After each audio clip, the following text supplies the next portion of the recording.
Rishika travels a certain distance at a speed of 52 kilometre per hour and double the earlier distance at 39 kilometre per our.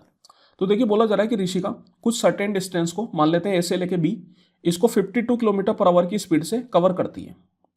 फिर इसके बाद इसका double distance मतलब मान लेते हैं बी से सी, जो कि ए से बी का डबल है, इसको 39 किलोमीटर पर आवर की स्पीड से कवर कर रही है।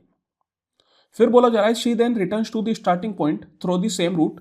तो सेम रूट से वो वापस स्टार्टिंग पॉइंट पर आ रही है। तो अब कहां से आएगी? सी से ए आएगी। तो सी से ए आ रही है वो। If her average speed for the entire journey is 56 kilometre per hour, then what is her speed for the return journey. तो बोला जा रहा है कि अगर इस पूरी जर्नी में, मतलब ए से बी से सी और सी से ए, इस पूरी जर्नी में जो उसकी एवरेज स्पीड है वो 56 किलोमीटर पर आवर है, तो रिटर्न जर्नी में स्पीड क्या होगी? रिटर्न जर्नी मतलब सी से लेके ए तक जब वो आएगी तब उस वक्त उसकी स्पीड क्या होगी? तो इसको अपन मान लेते हैं x किलोमीटर पर आवर। अब देखिए यहां पे अपन को कहीं भी डिस्टेंस नहीं दे रखा, तो डिस्टेंस अपन को मानना पड़ेगा कुछ ना कुछ। तो डिस्टेंस मानने के लिए अपन क्या करते हैं, 52 और 39 का एलसीएम ले लेते हैं, सो दैट की कैलकुलेशन कम से कम हो। 52 और 39 का अगर आप एलसीएम लेंगे तो 52 अपना होता है 13 इंटू 4 और 39 होता है 13 इंटू 3। तो इसका एलसीएम आ जाएगा 13 इंटू 3 इंटू 4। तो यहां पर मैं बोल सकता हूं कि मैंने ए से बी मान लिया, इसको अगर आप सोल्व करेंगे 13 इंटू 4 52, 52 इंटू 3 156। तो ए से बी मान लिया 156। तो बी से सी जो होगा वो इसका डबल होगा, तो 156 का डबल मतलब 312। और फिर सी से ए जब आप जाएंगे तो वो कितना हो जाएगा? तो वो 156 प्लस 312, इन दोनों का सम हो जाएगा। तो सम अगर आप करेंगे तो कितना गया? 6 और 2 8, 5 1 6, 3 और 1 4, 468 किलोमीटर। अब देखिए जब कभी भी अपन एवरेज स्पीड की बात करते हैं तो उस केस में दो चीजें हमेशा बराबर होती है, एक तो टोटल डिस्टेंस और एक टोटल टाइम। डिस्टेंस यहां पर पहले से दे रखा है तो उस चीज को बराबर करने से कोई फायदा नहीं है। जो यहां पर नहीं दे रखी उसको अपन बराबर करेंगे, और क्या नहीं दे रखा? टाइम। तो time equal to distance upon speed. पहले वाला ए से बी 156 किलोमीटर 52 की स्पीड से उसने कवर किया।